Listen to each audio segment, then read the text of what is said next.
damos as boas-vindas a todos, os irmãos, em especial o Mário e a Cláudia. É bom vê-los novamente na comunhão da igreja com os irmãos e vendo mesmo Deus operando nas vossas vidas. E, amados, vamos abrir as nossas Bíblias em Deuteronômio capítulo 5.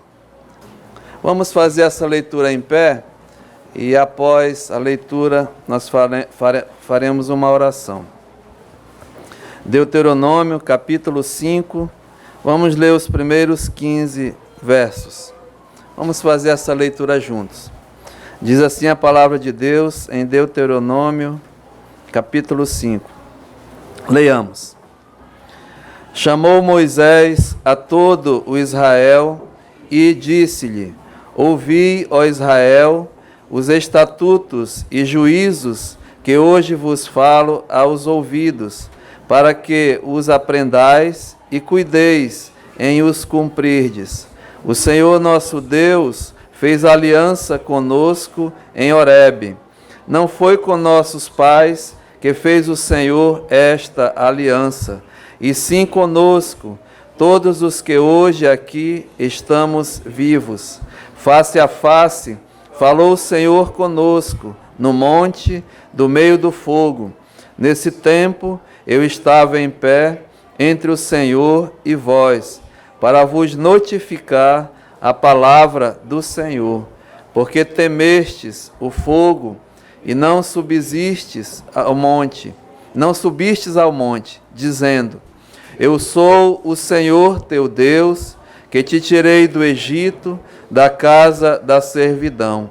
Não terás outros deuses diante de mim, não farás para ti imagem de escultura, nem semelhança alguma do que há em cima no céu, nem embaixo na terra, nem nas águas debaixo da terra. Não as adorarás, nem lhes darás culto, porque eu, o Senhor teu Deus, sou Deus zeloso, que visito a iniquidade dos pais nos filhos, até a terceira e quarta geração daqueles que me aborrecem, e faço misericórdia até 1000 gerações daqueles que me amam e guardam os meus mandamentos. Não tomarás o nome do Senhor teu Deus em vão, porque o Senhor não terá por inocente o que tomar o seu nome em vão. Guarda o dia de sábado para o santificar, como te ordenou o Senhor teu Deus.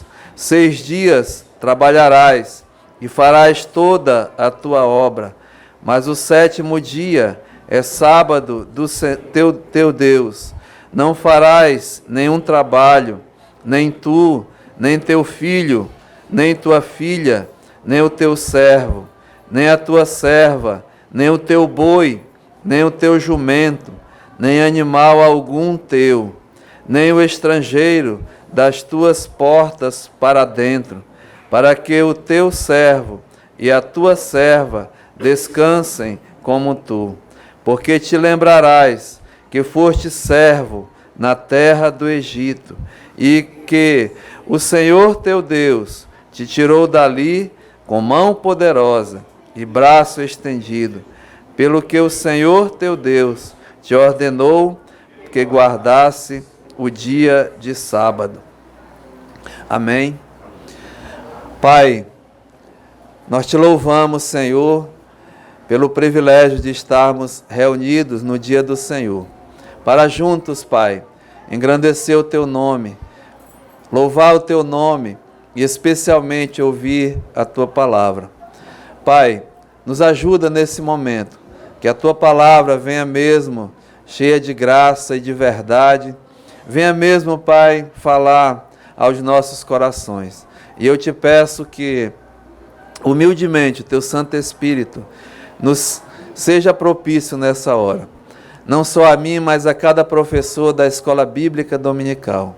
Que a tua palavra mesmo venha e seja o alimento espiritual para as nossas almas. E assim, Pai, a tua igreja aqui reunida receba a edificação individual para as nossas vidas. E se há entre nós uma criança, um intermediário, um adolescente, um jovem ou um adulto, Senhor, que ainda não tem a salvação, esse presente, esse dom, o Senhor faça uma obra especial na vida dessa pessoa, porque a salvação é tua, Pai, e o Senhor mesmo faz como te apraz. Entregamos toda a escola bíblica em tuas mãos. Aceita a nossa gratidão. No nome de Jesus. Amém. Muito bem, podemos assentar, amados. Irmãos, nós estamos estudando, como é sabedor dos amados, Romanos, carta de Paulo aos Romanos, e assim estacionamos, no versículo 7, quando Paulo diz: a todos os amados de Deus que estáis em Roma, chamados para serdes santos, graça a vós outros e paz, da parte de Deus, o nosso Pai, e do nosso Senhor e Salvador Jesus Cristo. E nós assim paramos porque é de grande importância para a igreja, não só a igreja de Roma, a quem Paulo escreveu, mas para a igreja de Deus, Paulo identifica ali aquele pequeno grupo que morava naquela cidade, chamados de amados de Deus, que estáis em Roma.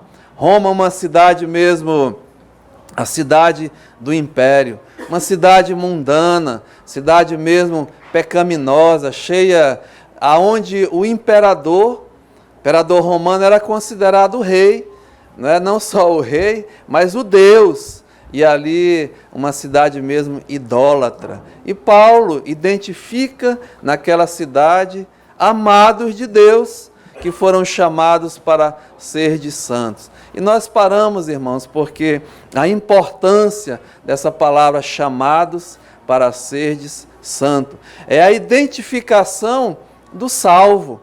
No verso 6, Paulo diz: a todos quantos foram chamados para serdes de Jesus Cristo, É a chamada soberana de Deus para a salvação perfeita, a salvação mesmo que é de Deus. Então, é um povo especial que Paulo identifica como chamados para ser de Jesus Cristo, a chamada da salvação, e nós assim falamos muito sobre isso, mas ele continua, Amados de Deus, não só chamados para ser de Jesus Cristo, mas chamados para serdes santos.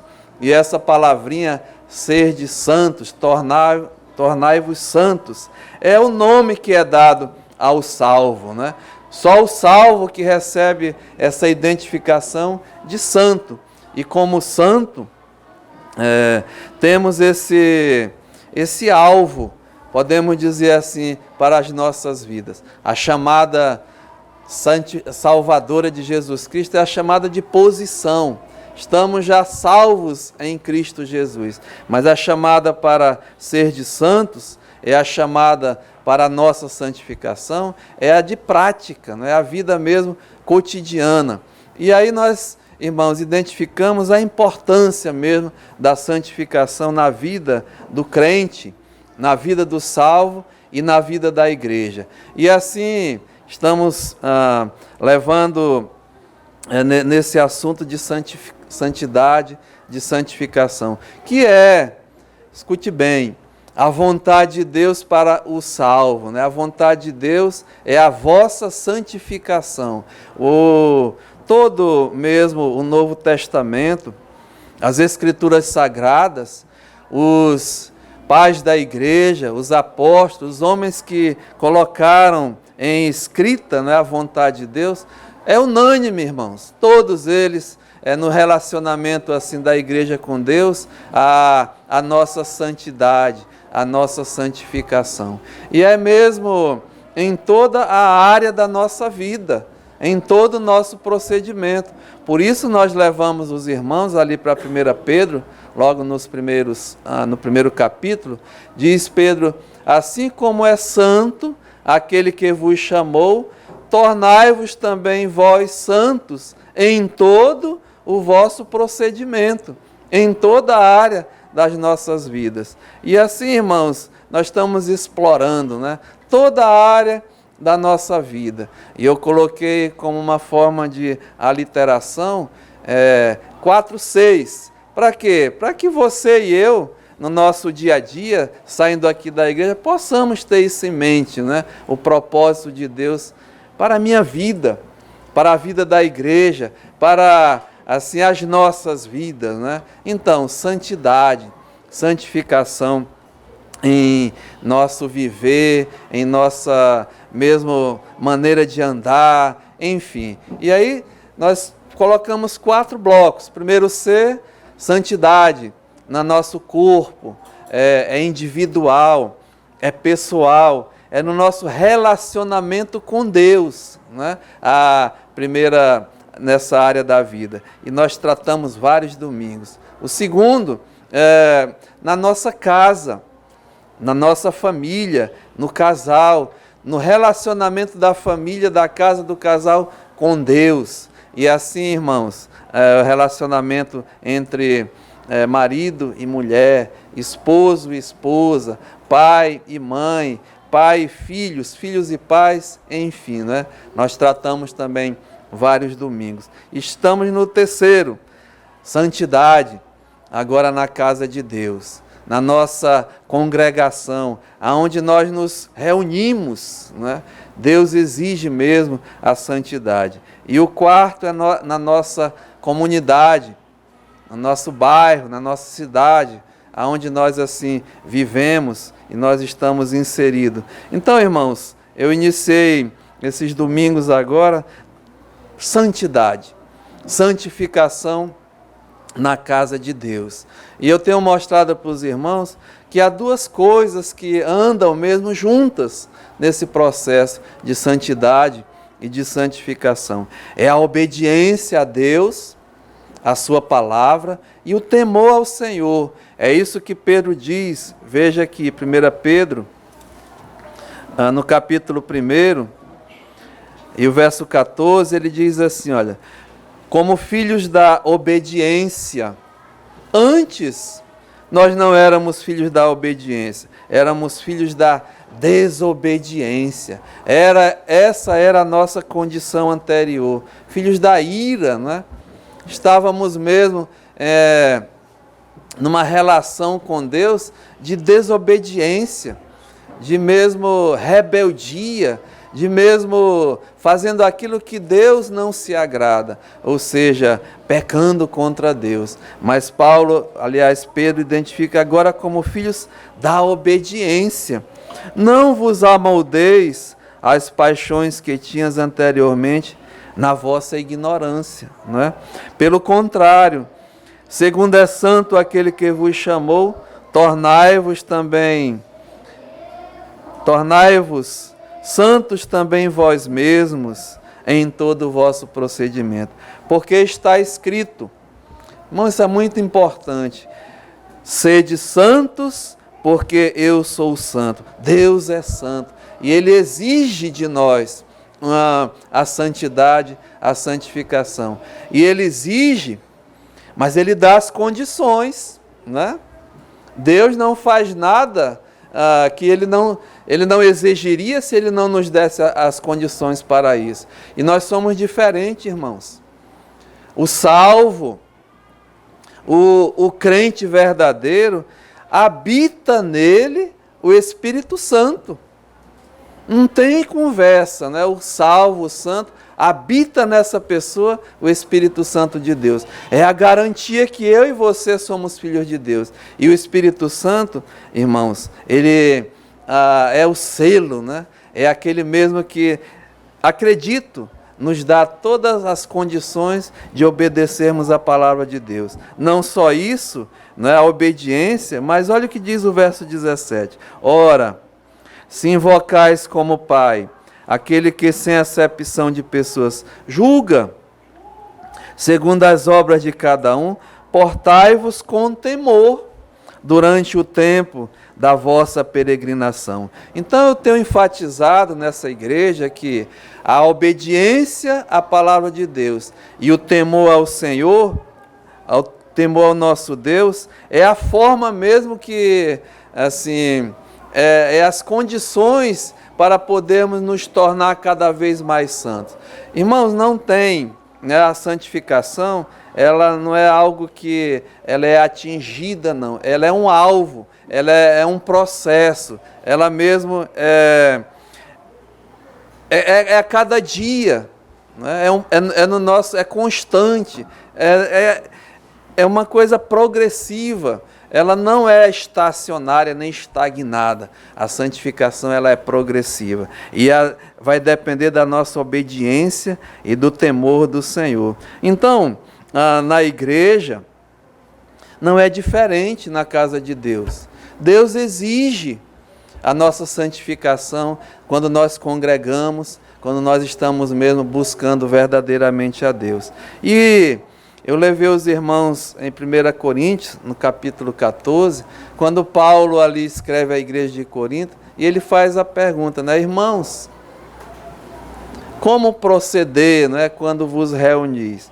Como fazer, pois, irmãos, quando vos reunis? Qual o propósito mesmo da nossa reunião, da nossa mesmo congregação em relação a Deus? E aí, irmãos, eu falei para vocês que tem 5 coisas que eu acredito que é fundamental nesse processo de santidade na casa de Deus. Quando nos reunimos para mesmo buscar a Deus. E a primeira coisa é a adoração.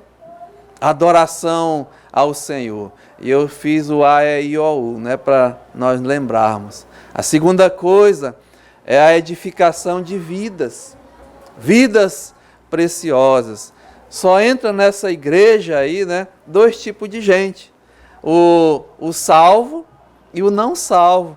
E a igreja tem por obrigação edificar vidas, mostrando ao não salvo, ao incrédulo, a salvação. E ao crente, né, a santificação. A vida é santa, o serviço para com Deus. E isso é o papel da igreja, edificar vidas. E o nosso a instrução, instruir a igreja, instruir nas coisas de Deus, na palavra de Deus. E a Bíblia diz, né, o meu povo está perecendo porque está faltando conhecimento. Não tem mais, né, aquele prazer de buscar a Deus, a palavra de Deus. Eu tenho tido, irmãos, sinceramente, muita preocupação com a igreja mesmo universal, a igreja do Senhor nos últimos dias, né? Muita preocupação, porque eu vejo uma falta de interesse.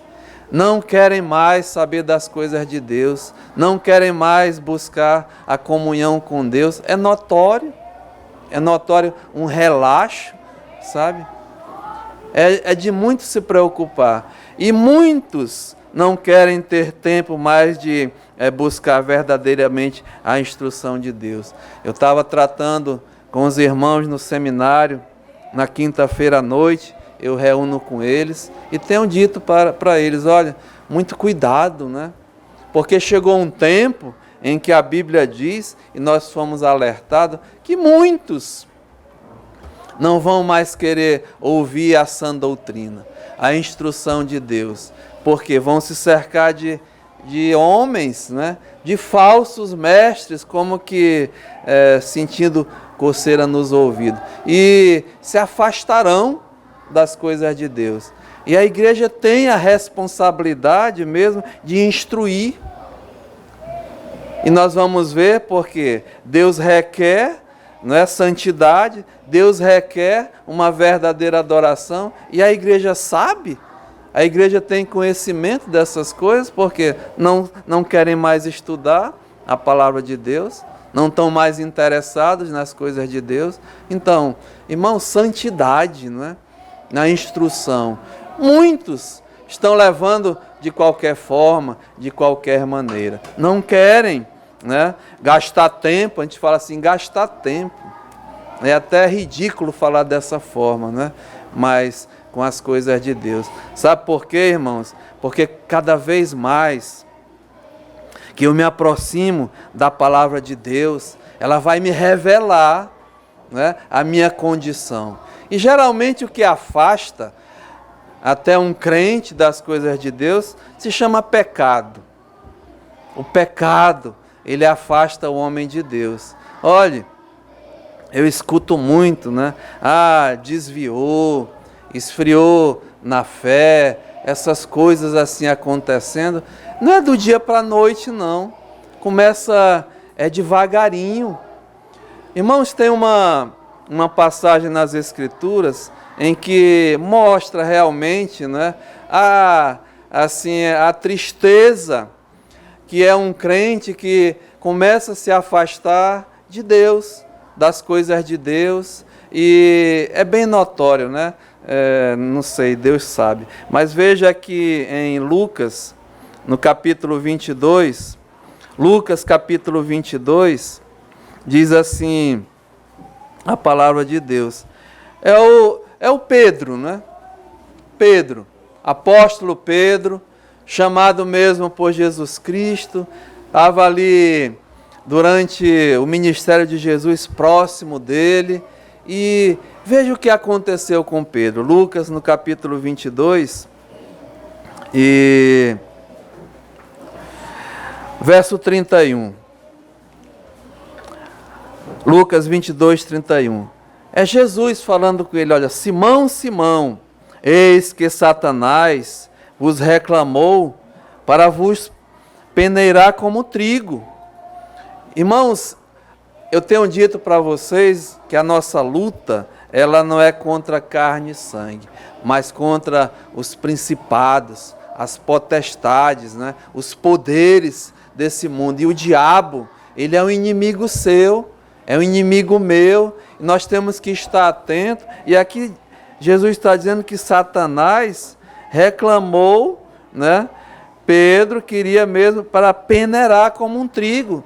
E aí Jesus diz assim, eu, porém, roguei por ti, para que a tua fé não desfaleça. Tu, pois, quando te converteres, fortalece os teus irmãos. Então, a vida cristã, né, a vida mesmo é cheia de lutas, irmãos, de guerras, de batalhas, e principalmente a batalha espiritual. Você e eu temos inimigos, o diabo, né? Ele é teu inimigo. E eu tenho tratado não só o diabo, mas o mundo. E você mesmo e eu somos inimigos. Mas aqui Deus está mostrando um inimigo perigoso, né? O diabo, Satanás. E aí Pedro diz, olha, ele porém respondeu, Senhor, estou pronto a ir contigo, tanto para a prisão como para a morte.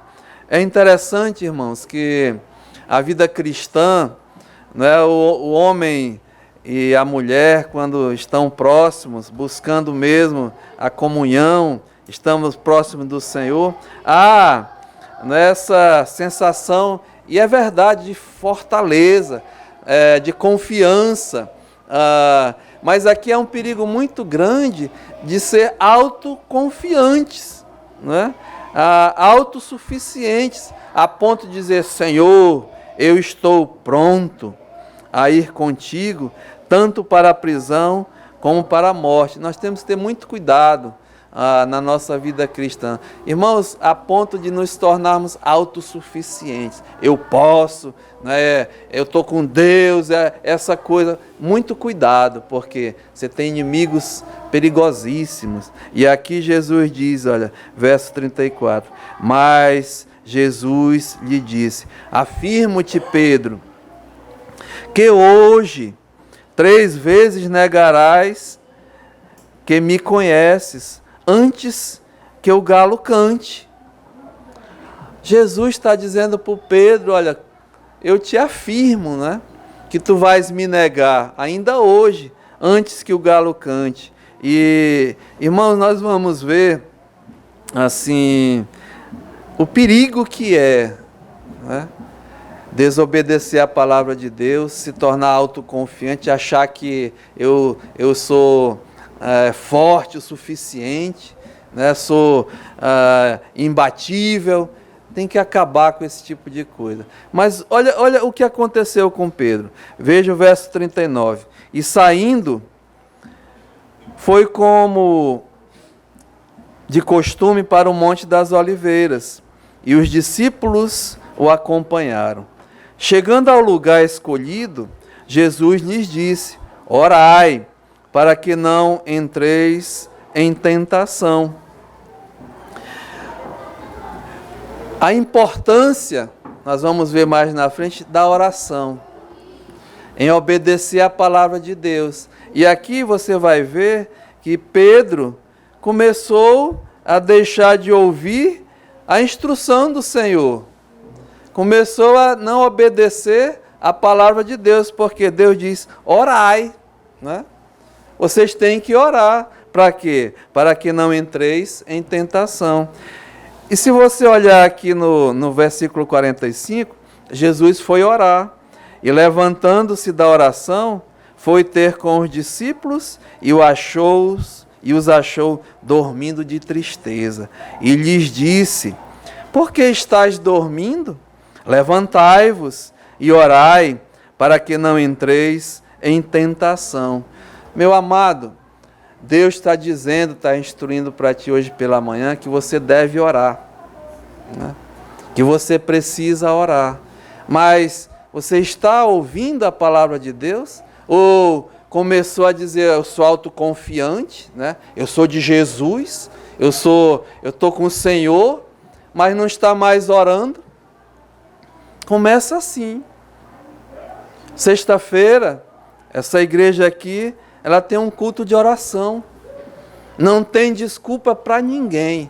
E eu vou lhe dizer com toda sinceridade, não tem um local melhor que você não possa estar, que não seja sexta-feira à noite aqui, obedecendo, orando ao Senhor, buscando ao Senhor, que vai te livrar, né, de muita tentação. E aonde você está?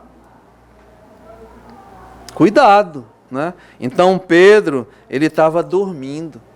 Será que eu estou tão autossuficiente que eu não preciso mais buscar a Deus em oração? Foi o erro desses homens aqui, né? Não, eu estou contigo, Senhor, mas começou a deixar de orar. E olha o que mais aqui aconteceu, né? A ausência mesmo da oração, diz aqui no versículo 47, nós estamos vendo que falava ele ainda, quando chegou uma multidão, e um dos 12, chamado Judas, que vinha à frente deles, aproximou-se de Jesus para o beijar. Jesus, porém, lhe disse: Judas, com um beijo traís o filho do homem? Os que estavam ao redor dele, vendo o que ia se suceder, perguntaram: Senhor, feriremos a espada? Um deles, né, Pedro, feriu o servo do sumo sacerdote e cortou-lhe a orelha. Ou seja, um homem que começa a perder o contato da oração de Deus, a espiritualidade, a carne, começa a falar mais alto na sua vida, né? A carnalidade, a materialidade, torna-se mais importante. E aqui Pedro mesmo, a carne, né, agiu. E aqui o Senhor disse, olha, acudiu dizendo: deixa, basta. E tocando-lhe a orelha, o curou. Mas veja mais, irmãos, aqui o verso 54. Então, prendendo, levaram e introduziram na casa do sumo sacerdote. E Pedro seguia agora Jesus de longe, né? Um homem que era autoconfiante, que começou a perder a espiritualidade, a comunhão com o Senhor, começou mesmo a carne a agir, e aí começa o quê? A seguir Jesus agora de longe. Começa a se afastar da presença de Jesus. Isso é muito sério, é muito grave, irmãos. E eu vejo sinceramente nos nossos dias, sabe? comportamentos assim semelhantes. E eu estou falando disso como instrução mesmo de Deus, da sua palavra, e você e eu temos que estar bem atentos, né? Seguir agora Jesus de longe, o afastamento até do Senhor. Não precisa, né, mais orar, não precisa mais ouvir a palavra de Deus, e vai começando a se distanciar. E corre um risco muito grande, irmãos. E aqui é o que aconteceu com Pedro. E quando acenderam o fogo no meio do pátio, e juntos se assentaram, e Pedro tomou lugar entre eles. Vejam, né? Antes um crente autoconfiante, aí começou a deixar de orar, começou a deixar de ouvir a palavra de Deus, a carne começou a falar mais alto, começa a seguir Jesus de longe, aí agora já está assentado. A Bíblia diz em Salmo 1:1, bem-aventurado, feliz o homem que não anda, né, no conselho dos ímpios, que não se detém na roda, não se detém no caminho dos pecadores e nem se assenta na roda dos escarnecedores. Pedro agora já estava assentado no meio deles, comunhão com eles, né? Estava gostando de estar ali. Irmãos, isso é muito perigoso, quando o crente começa a gostar do mundo, das coisas do mundo, das amizades do mundo, tem algo errado na sua vida, né? Porque a Bíblia diz que o meu prazer está no Senhor, está em buscar o Senhor. Se eu começo a ter prazer nas coisas do mundo, nas amizades do mundo, dou importância mais às coisas do mundo, tenho que verificar, né? Tem algo errado. E geralmente, sabe, irmãos, essa palavra se chama pecado. É pecado. Não tem outra desculpa, não. Não é, desviou, esfriou. É pecado. E nós temos que ser honestos, tratar de pecado. E aqui Pedro já tomou o lugar entre eles. Olha só o verso 56. Entre mentes uma criada, vendo assentado ao fogo, fitando, disse: este também estava com ele. Mas Pedro agora negava a Jesus, dizendo: mulher, eu não o conheço. É possível, irmãos, um crente que há poucas horas dizia: Senhor, eu estou pronto para morrer contigo até a morte, e em pouco tempo negar o Senhor? É possível, é possível. Diz aqui, olha, pouco depois, vendo o outro, disse: também tu és dos tais. Pedro, porém, não só negava, mas agora ele protestava, né? Não sou eu esse homem. Irmãos, continua aqui. E tendo passado cerca de 1 hora, outro afirmava, dizendo: também este verdadeiramente estava com ele, porque é galileu. Mas veja, Pedro agora insistia, né? Não só negava, protestava, mas insistia. Irmãos, é uma tristeza, crente que se afasta de Deus, se afasta das coisas de Deus, da palavra de Deus, daqui a pouco mesmo começa a andar com as amizades mundanas, perde o interesse e até nega, né? E interessante que continua insistindo na sua prática. É pecado. Não tem conversa, não. E aqui diz, mas Pedro insistia: homem, não compreendo o que dizes. E logo, estando ele ainda a falar, cantou o galo. Sabe, irmãos, a Bíblia diz que nós devemos cuidar, né? Orar para que não entremos em tentação. E eu sempre tenho dito para os irmãos que a tentação, ela não é pecado. Aliás, nós vamos ser tentados. O pecado é cair na tentação, né? E todos nós temos que ter cuidado, porque não tem nenhum super crente, não, né? Mas nós devemos o quê? Obedecer a palavra de Deus, saber a instrução de Deus, e nós vamos assim nos fortalecer com aquilo que Deus nos dá, a sua palavra, o Espírito Santo, todas as condições, mas que vai ser tentado, vai, eu e você. Então aqui, esse homem Pedro, ele caiu em si, né? Ouvindo, diz aqui que o galo cantou, então voltou-se o Senhor, fixou os olhos em Pedro, e Pedro se lembrou, né? Pedro lembrou-se da palavra do Senhor. É uma coisa mesmo que, irmãos, é interessante assim, você e eu, né? Fica uma lição, lembrar da palavra de Deus, lembrar daquilo que Deus mesmo quer para as nossas vidas. E aqui esse homem lembrou da palavra do Senhor, como lhe dissera: hoje, 3 vezes me negarás, antes de o galo cantar. Então Pedro, saindo dali, chorou amargamente. Pedro mesmo reconheceu o seu pecado, reconheceu mesmo, e não só reconheceu, mas se arrependeu, confessou. E nós sabemos que depois Pedro recebeu, né, a restauração para a sua vida. Foi muito usado por Deus. Então, irmãos, a igreja tem um papel importante de instruir, a instrução da palavra de Deus. O nosso Ozinho, né, o O é a ordem, a organização.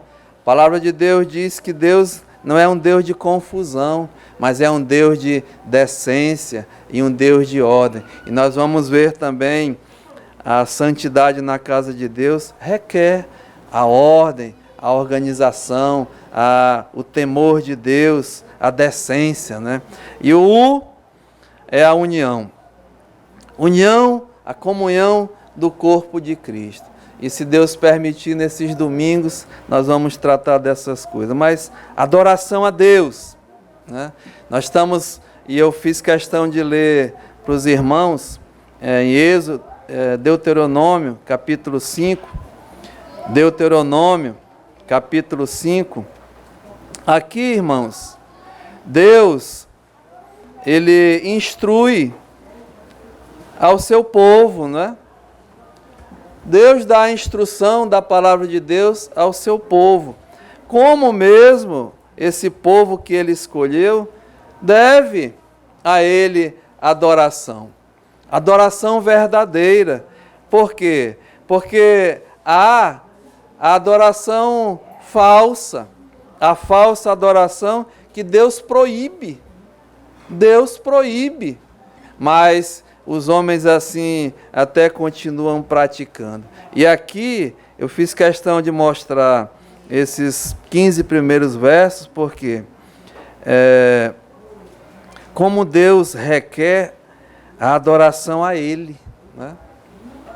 Jesus Cristo falou que amarás ao Senhor teu Deus de todo o teu coração, de toda a tua alma, de todo o teu entendimento e de toda a tua força. A Ele, a Deus, Ele requer. Ele é um Deus ciumento, é um Deus zeloso.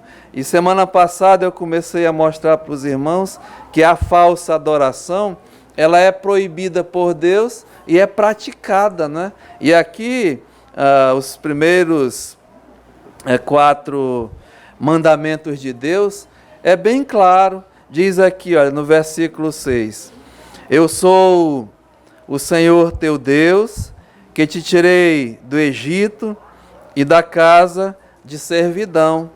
Irmãos, é para o povo de Deus. Aqui nessa manhã, eu acredito, né? E eu espero que realmente aqueles que Deus tirou do Egito, da escravidão do pecado. A Bíblia diz que Jesus Cristo, ele nos libertou do império das trevas e nos transportou para o reino do Filho do seu amor. Então ele diz, olha, não terás outros deuses diante de mim. É Ele, somente Ele, né? Ele requer, assim, a exclusividade na nossa adoração. Deus diz que a minha glória eu não vou dividir com outro, com ninguém. Ele mesmo, assim, requer adoração única e exclusiva. E nós temos que entender essas coisas, né? Por quê? E aí Deus diz aqui, olha, não farás para ti imagem de escultura, nem semelhança alguma do que há em cima no céu, nem embaixo na terra, nem nas águas da terra. Não só não farás, mas não as adorarás, né? Nem lhes darás culto, porque eu sou o Senhor teu Deus, sou Deus zeloso. Então, Deus, assim, proíbe, né, que não tenha outros deuses diante dele, proíbe para não fazer imagem e proíbe, assim, para não as adorarás. E os homens estão praticando, irmãos. Semana passada eu mostrei, assim, alguns versículos, né? E só para relembrar, veja o que diz aqui, Deuteronômio, no capítulo 7, e no versículo 25. Olha, as imagens de escultura de seus deuses queimarás a fogo, a prata e o ouro que estão sobre elas não cobiçarás, nem tomarás para ti, para que não te enlaces neles, pois é abominação ao Senhor teu Deus. Uma abominação a Deus quem faz, né? Quem tem e quem adora. E olha o que diz o verso 26. Não meterás, pois, coisa abominável em tua casa, para que não sejas amaldiçoado semelhantemente a ela. E de todo a detestarás, e de todo a abominarás, pois é amaldiçoada. Eu espero, né, que nenhum aqui tenha ídolos no seu lar. Ídolos, imagem de escultura, essas coisas que Deus está dizendo é amaldiçoado. É uma abominação mesmo a sua presença. Ou seja, os homens praticam essas coisas, né? A maior igreja, que se diz igreja de Deus nesse mundo, né? A Igreja Católica Apostólica Romana, ela pratica essas coisas. E ensina aquilo que Deus condena. Não é? Tem desculpa diante de Deus, da sua palavra? De forma nenhuma. Ou seja, ter imagens, né? Adorar imagens, prostrar-se, se prostrar diante das imagens. Olha o que diz aqui, Isaías 44, Isaías capítulo 44, no versículo 6, Isaías 44, 6. Assim diz o Senhor, Rei de Israel, seu Redentor, o Senhor dos exércitos: eu sou o primeiro e eu sou o último, e além de mim não há Deus. Quem há como eu, feito predições desde que estabeleci o mais antigo povo, que o declare e o exponha perante mim, esse que anuncia as coisas futuras e as coisas que hão de vir. Não vos assombreis, nem temais. Acaso desde aquele tempo não vos fiz ouvir? Não vos anunciei? Vós sois as minhas testemunhas. Não há outro Deus além de mim. Não há outra rocha que eu conheça. Veja, todos os artífices de imagem, de escultura, são nada. E as suas coisas preferidas são de nenhum préstimo.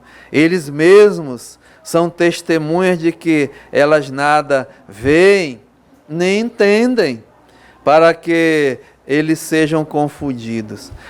Quem formaria um Deus ou fundiria uma imagem de escultura que é de nenhum préstimo? Quem faria isso? Milhares, né?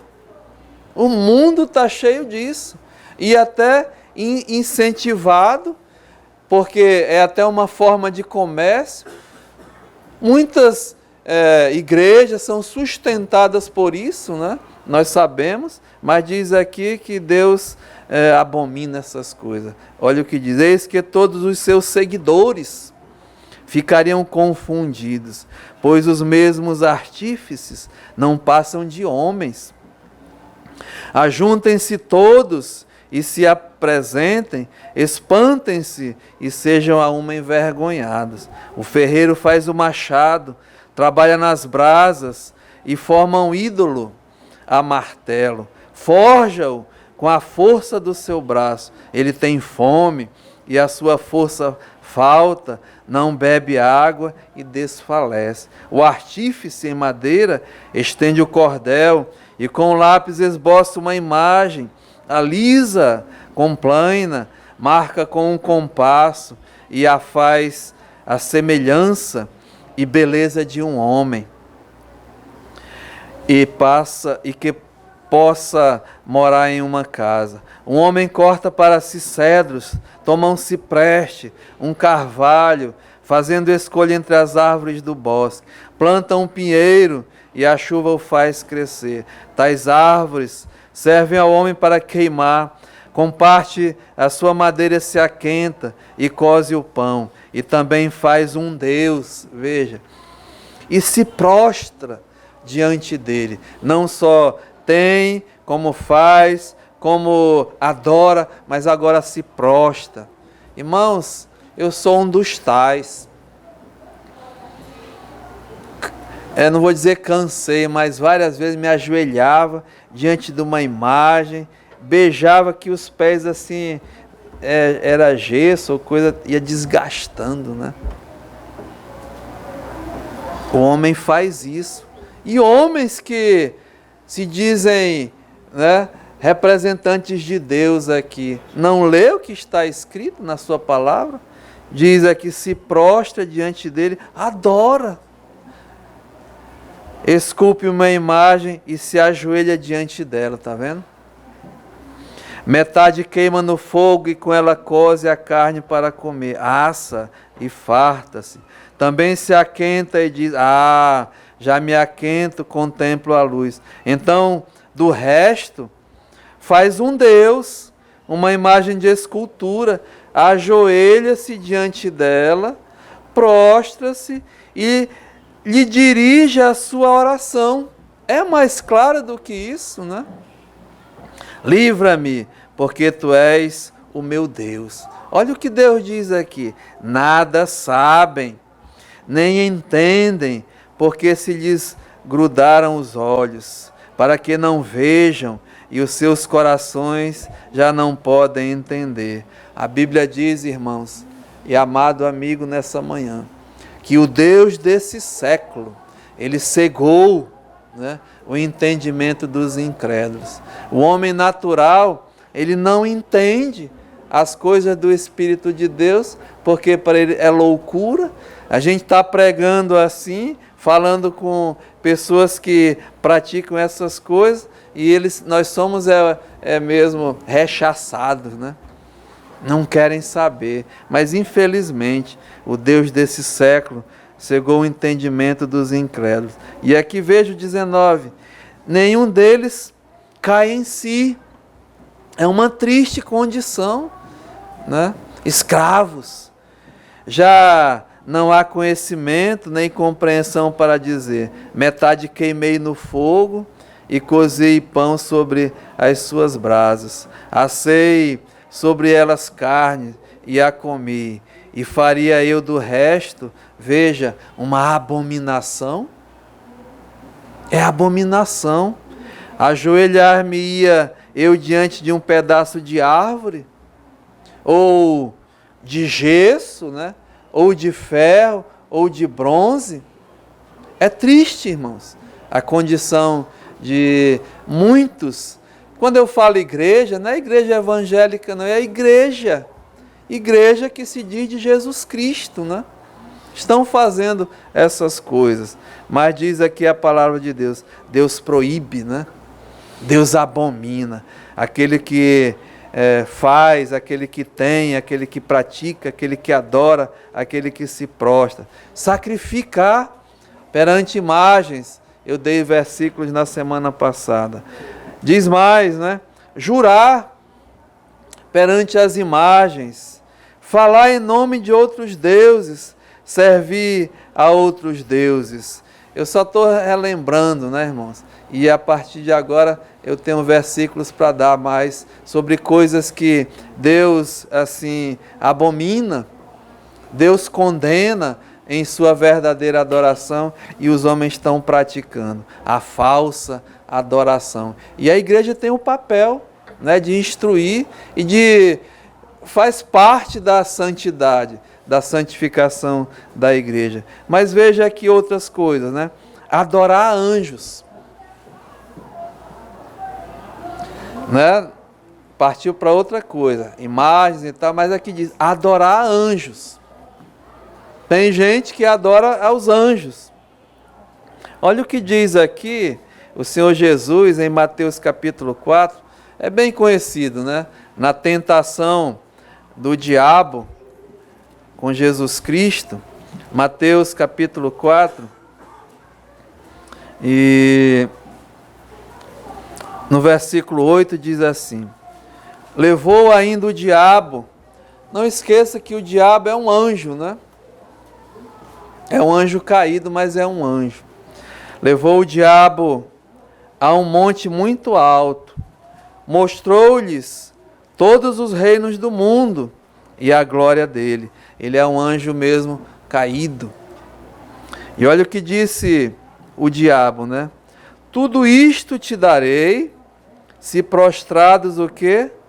Me adorares. Então Jesus lhe ordenou: retira-te, Satanás, porque está escrito: ao Senhor teu Deus darás, aliás, ao Senhor teu Deus adorarás, e só a Ele darás culto. Então, existe nesse mundo igrejas e denominações que prestam culto de adoração a anjos. E o que é que a palavra de Deus diz aqui? A eles não adorarás, somente a Deus. Mas veja aqui, olha, Apocalipse capítulo 19, porque tem os anjos de luz, né? Os anjos de Deus. E aqui, em Apocalipse capítulo 19, o João, né? O apóstolo São João, no versículo 9, o anjo está falando com ele e diz assim, Apocalipse 19, 9. Então me falou o anjo, escreve: bem-aventurados aqueles que são chamados à ceia das bodas do Cordeiro. E acrescentou: são estas as verdadeiras palavras de Deus. E João, com reverência, diz: prostrei-me ante os seus pés para adorá-lo. Ele, porém, me disse: vê, não faças isso. Sou conservo teu e dos teus irmãos, que mantém o testemunho de Jesus. Adora a Deus, né? Um anjo de Deus, cheio de poder, aqui dizendo que para um homem que assim se prostrou diante dele, diz: olha, adora a Deus, pois o testemunho de Jesus é o espírito da profecia. Os anjos têm consciência disso, né? Sabem disso, e até ensinaram aqui ao João. Veja mais, Apocalipse 22, e o versículo 8. João novamente diz aqui: eu, João, sou quem ouviu e viu estas coisas. E quando as ouvi e vi, prostrei-me ante aos pés do anjo que me mostrou essas coisas para adorá-lo.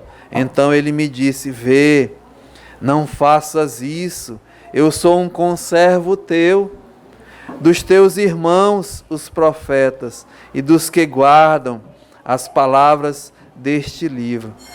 Adora a Deus, né? Deus requer verdadeiramente a nossa adoração. Colossenses 2,18, irmãos. Colossenses 2,18. A igreja de Colossos era uma igreja que, de certa forma, estava envolvida, né, com essas coisas. Aí Paulo aqui está mesmo ensinando. Colossenses 2,18 diz assim, olha: ninguém se faça de árbitro contra vós outros, pretextando humildade e culto dos anjos, baseando-se em visões, né? Enfatuado, sem motivo algum na sua mente carnal. Então existe, né, culto a anjo, até em meio às igrejas. E aqui o apóstolo Paulo está alertando, olha, não retendo a cabeça, que é Cristo. A Ele sim a adoração, da qual todo o corpo, suprido e bem vinculado por suas juntas e ligamentos, cresce o crescimento que procede de Deus. Irmãos, adorar a anjo, né? Tem mais, ainda temos aí um tempinho. Adorar, veja bem, aos exércitos dos céus. Exército dos céus. Tem, né? Veja o que diz aqui Deuteronômio, no capítulo 4. Deuteronômio, capítulo 4, e versículo 19. Deuteronômio 4, 19. Deus está dizendo, olha, guarda-te para que não levantes os olhos para os céus e vendo o sol, a lua e as estrelas, a saber, todo o exército dos céus, não seja seduzido a inclinar-te perante eles, e deis culto àqueles, né? Coisas que o Senhor teu Deus repartiu a todos os povos debaixo de todos os céus. Contemplar, cultuar o sol, a lua, as estrelas e os exércitos dos céus, né? E tem muitos aí praticando essas coisas. Veja capítulo 17 de Deuteronômio, no versículo 2, diz assim: quando do meio de ti, em alguma das tuas cidades que te dá o Senhor teu Deus, se achar algum homem ou mulher, Deuteronômio 17, 2, que proceda mal aos olhos do Senhor teu Deus, transgredindo a sua aliança, que vá e sirva a outros deuses e os adore, ou ao sol, ou à lua, ou a todo o exército do céu, que o que eu não ordenei, né? Então veja, adorar aos exércitos dos céus é uma coisa que Deus abomina, mas os homens assim praticam. Adorar aos demônios, adoração a demônios, irmãos. O nosso tempo já foi, mas é importante saber dessas coisas, né? Vai ficar para a semana. Adorar a homens, né? A líderes religiosos. O apóstolo Paulo, o apóstolo Pedro passaram por essa situação. Quando Cornélio né, avisado pelo anjo, mandado por Deus, para mandar chamar Pedro, que Pedro ia assim falar mesmo, levar o dom, o presente da salvação para aquele homem. A Bíblia diz que Cornélio se prostrou para adorar Pedro, né? E Pedro diz: levanta-te, adora a Deus. Quando Paulo, também Barnabé, eles curaram um homem, então a cidade inteira diz: olha, os deuses desceu até nós e queriam sacrificar Paulo. E Paulo e Barnabé disseram: ei, para, né? Nós somos homens igual a vocês, sujeitos às mesmas coisas, adora a Deus. Então, irmãos, nós vamos ver essas coisas, e a igreja é bom saber, né? A verdadeira adoração e a falsa adoração, aquilo que Deus mesmo proíbe e os homens estão praticando. Isso é santidade na casa de Deus. Que Deus possa nos ajudar nessa manhã e verdadeiramente buscarmos, né, a Ele como Ele requer. Buscar em primeiro lugar o seu reino, amar a Deus, adorar o Senhor verdadeiramente, de todo o teu coração, de toda a tua alma, de todo o teu entendimento e de toda a tua força. Que Deus nos ajude, né? Pai, muito obrigado. Nos ajuda, Senhor, a realmente te buscar como igreja, quando nos reunimos, a adoração verdadeira a ti, Senhor. Buscar a esse Deus que requer de nós a adoração. Afinal de contas, o Senhor nos criou, Pai, para te glorificar. E nos ajuda, Pai, porque sabemos que somos pecadores. Sabemos, Pai, que ainda cometemos pecado. E sabemos, Pai, que pecado nos afasta do Senhor. Nos livra mesmo, Senhor. Nos ajuda a mesmo buscar a Ti verdadeiramente e obedecer a Tua palavra, temer ao Senhor, te buscar mesmo a instrução do Senhor através das nossas vidas e da nossa oração. E assim fazer a Tua vontade, que é a nossa santificação. Leva-nos em paz, aceita a nossa gratidão. No nome de Jesus, amém.